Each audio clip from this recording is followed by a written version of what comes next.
바로 다음은 순국 선열과 호국 영령 2017년 3월 10일 공권력 살인에 의해 희생되신 태극기 항쟁 애국 열사 5인에 대한 묵념이 있겠습니다. 일동 묵념.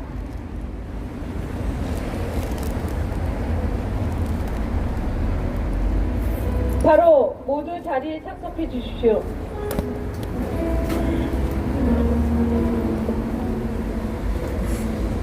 지난 주말 서초동에서 있었던 조국 수호 집회 인원과 관련해서 100만 명이 맞느냐 안 맞느냐를 놓고 정치권이 시끄러웠습니다. 문정권의 나팔수 역할을 자임하고 있는 끈앞을 방송들이 기다렸던 것이 정권이 원하는 숫자를 마치 진짜 참석 인원인 것처럼 그대로 기정사실로 보도하고 있습니다. 정권의 시녀 노름을 자임한 것과 다름없습니다. 반면 야권에서는 경찰이 시위 참상자를 추산할 때 쓰는 패러미 기법을 적용해서 최대 5만 명이라고 주장하고 있습니다. 문재인이 지령을 내리고 여당 원내대표가 선동길에서 모인 몇만 명의 집회인원을 100만, 200만 명이라면서 전 언론을 동원해서 호들갑을 떨 정도라면 매주 똑같은 숫자의 국민들이 참여하는 태극기 집회는 전국 실시간 생중계 방송을 해도 부족할 정도일 것입니다. 그러나 조국 수호 집회 참석 인원이 많고 적으면 사실 지금 벌어지고 있는 사안이 본질은 아닙니다.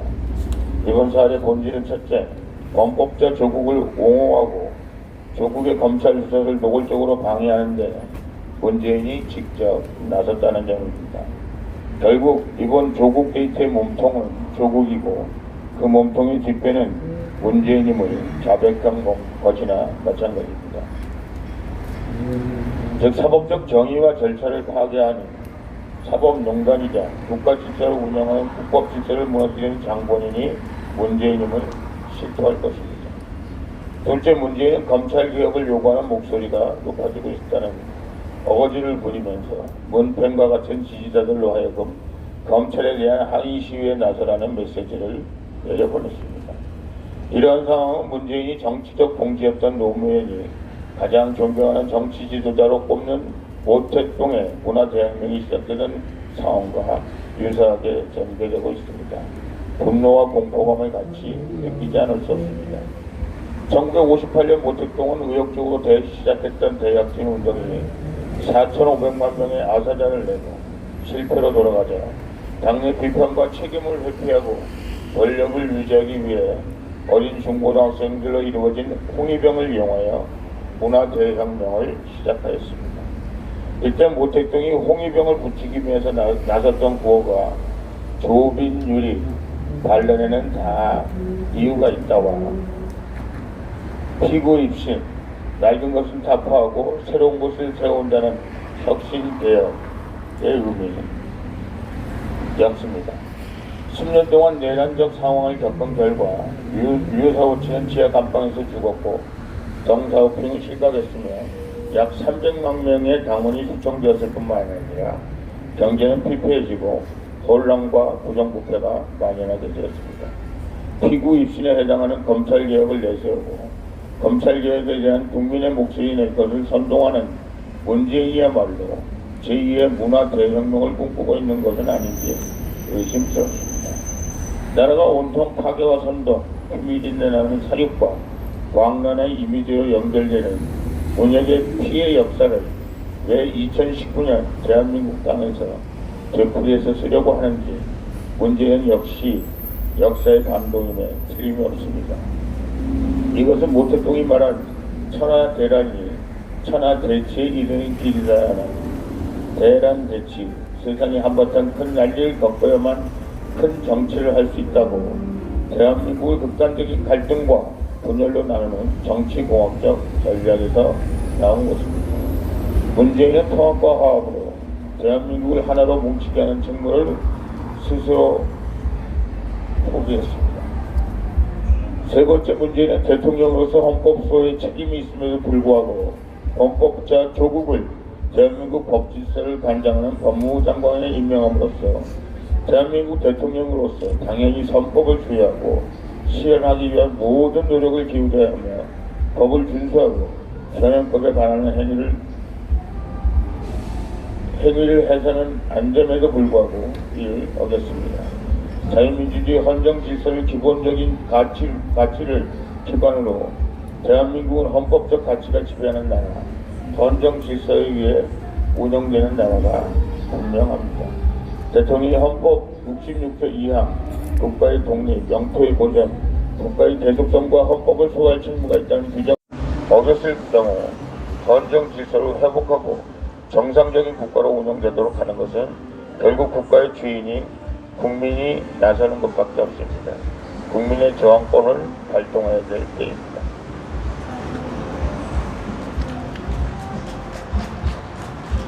문재인 씨가 미국에서 오자마자 이 검찰 수사에 대해서 대단히 잘못된 말을 했습니다.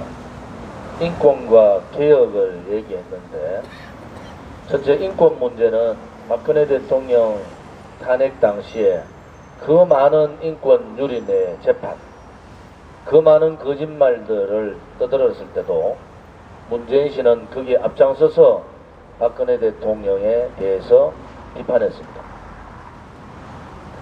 또한 북한의 2300만 북한 주민의 인권에 대해서 한마디 얘기하지 않으면서 오로지 조국 가족에 대한 인권만 인권이라고 생각하고 검찰개혁을 얘기하고 있습니다. 조국은 인권의 문제가 아니라 부정부패의 문제고, 부정부패를 처단하는, 처리하는 그것이 검찰의 역할인데도 불구하고 법 위반을 그냥 듣고 가라는 압박을 문재인 씨가 직접 나서서 하는 것은 직권남용에 해당합니다. 탄핵감이라는 겁니다. 어떻게 2300만 북한 주민들의 인권 문제 한마디 얘기하지 않고 인권의 탄압의 가장 선두에 서 있는 김정은을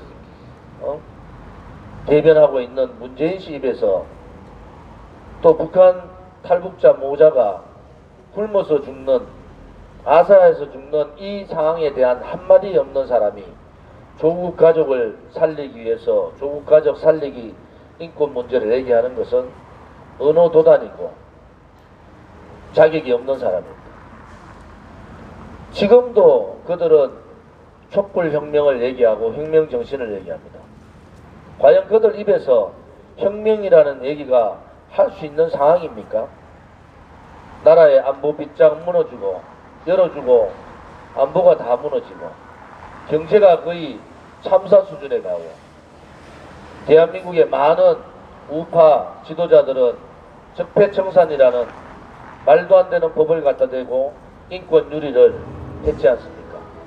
검찰 조사 과정에서 이재수 사령관이나 연창훈 씨나 조질래 전 의원 같은 사람은 인권에 치명적인 상처를 입고 자살을 했습니다. 그런 정권이 어떻게 인권과 개혁을 얘기할 수 있겠습니까? 지금 국민들은 문재인의 입에서 개혁이라는 얘기가 나오는 자체가 구역질 나는 얘기입니다.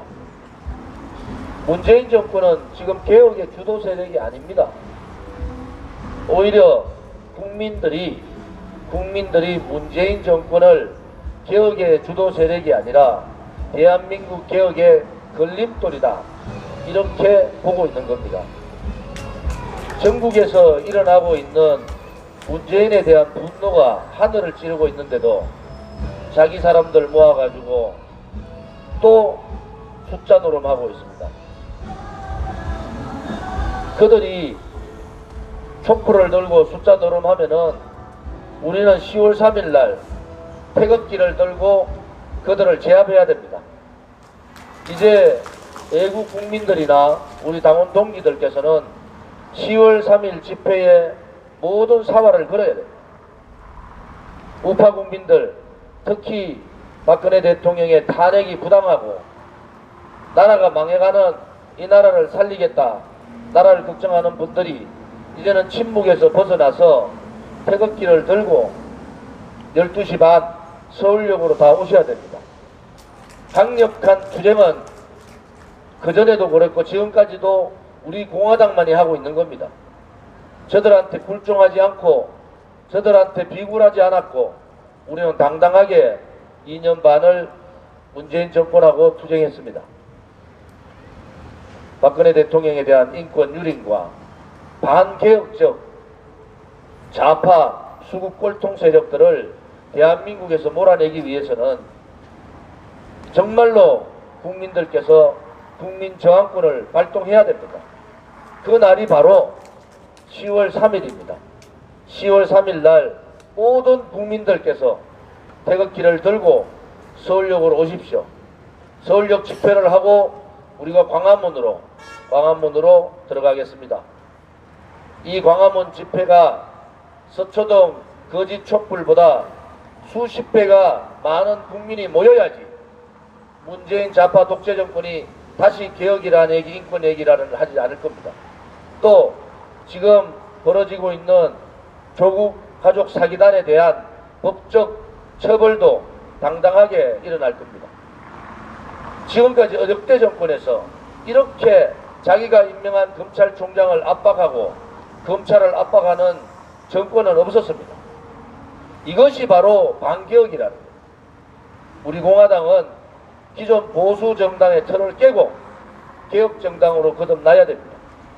그렇기 위해서는 우리 공화당의 동지뿐만 아니라 애국 국민들께서 바쁘시더라도 10월 3일 날은 태극기를 들고 서울역으로 다 집결해 주셔야 됩니다. 그날은 애국 우파의 많은 분들이 집회에 나옵니다. 몇백만이 모여서 가소롭게 다시 촛불을 들고 대한민국의 적폐를, 좌파 적폐를 끌고 가겠다는 문재인 일당에다가 철퇴를 가해야 됩니다. 그것이 10월 3일의 의미고 10월 3일 총집결을 통해서 문재인 좌파 독재 정권의 폭주의 열차를 막아야 됩니다. 조국을 끌어내리고 문재인을 퇴진시키는 그날까지 이제는 체제 역사 전쟁이 붙은 겁니다. 그들이 가고자 하는 체제 전쟁은 자유민주주의 체제가 아닙니다. 대한민국의 자유민주주의 체제를 버릴 거냐, 대한민국의 시장경제라는 자본주의를 버릴 거냐 하는 중대한 기로에 우리가 서 있는 겁니다. 오늘 유튜브를 보시는 많은 애국 동지들께서 10월 3일 날은 태극기를 들고 총 집결해 주시기를 간곡히 부탁을 드리고 2년 반 동안 비가 오나 눈이 오나 투쟁했던 우리 공화당의 위상을 전 애국 국민들에게 또 저들 좌파 독재 정권의 붉은 토착 빨갱이들에게 철퇴를 가해야 됩니다. 그것이 우리 공화당이 해야 될 일이고 우리 공화당이 투쟁의 선봉에 서서 이 투쟁이 완결되는 그러한 날까지 끝까지 투쟁해야 된다는 것도 말씀을 드리겠습니다.